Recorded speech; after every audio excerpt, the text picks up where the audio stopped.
What's up guys, Coach Steve here and welcome to part 5 of the 7-part series where today we're going to be talking about our micronutrients. Now this is our pyramid. Hopefully you've checked out some of the previous videos. Part 1, we want to really focus on our adherence to make sure that we're adhering to a diet. Part 2, energy balances. Part 3, protein intake. Part 4, carbs and fats. And finally, part 5, our micronutrients. Now, when we're talking about micronutrients, we're really talking about vitamins and minerals. We're talking about water, and then we're talking about fiber as well. Now, without going into too much depth about vitamins and minerals, mainly because it can be quite a complicated conversation, and especially it doesn't help when there's marketing and media that promote lots of different types of vitamins and minerals, saying that everything is essential for you.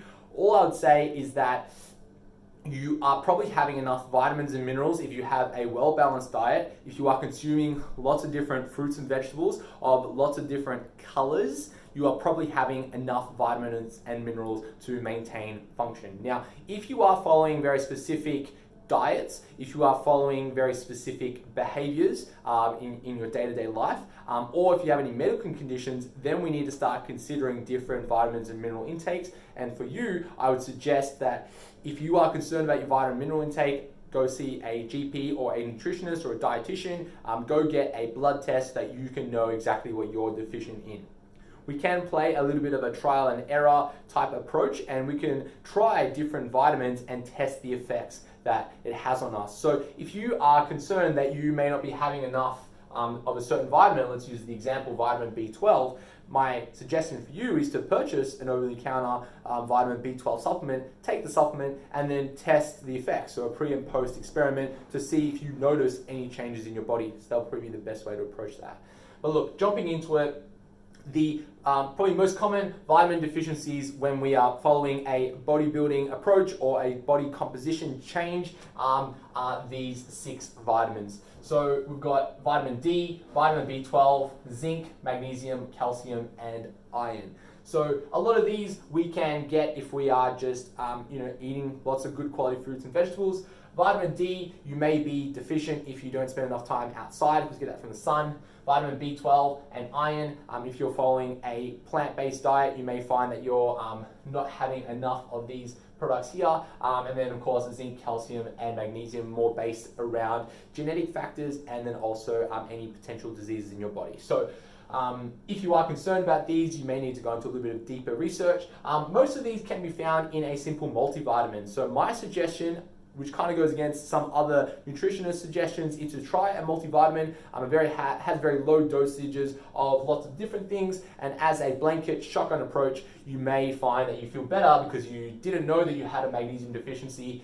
You're taking a multivitamin that's helping with magnesium, so you feel better, so happy days. But my suggestion is to simply have lots of fruits and vegetables of lots of different colors. Next, we've got our water intake. As a very rough guide, would suggest between 2 to 3 liters of water per day. Now, this is not based in any sort of science or literature. It's just a very rough guide of 2 to 3 liters.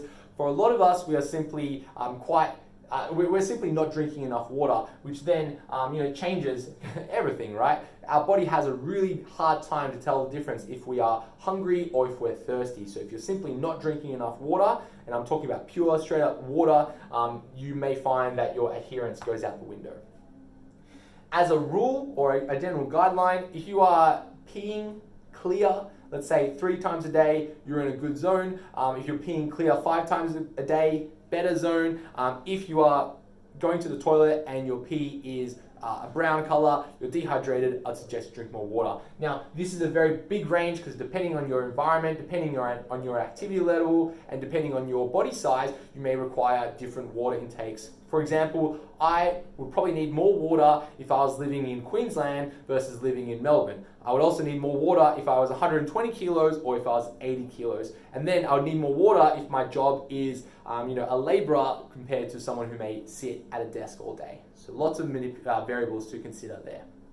Finally, our fiber intake. The majority of us will have enough fiber intake to be completely fine, but we want to consider it because we can be having too much fiber and then we can also be having too little fiber. So if you're following our plans that we create, they're grounded and based and built around lots of fruits and vegetables to make sure that you're getting enough vitamins and minerals.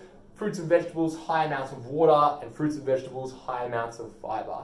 If for whatever reason you're not consuming enough fiber because you're choosing to not have fruits and vegetables, then you may be at risk of not having enough, and then you may feel hungry. You may have changes in your microbiome, in your gut. So in that case, we can supplement with a fiber supplement. So there you go, guys, micronutrients.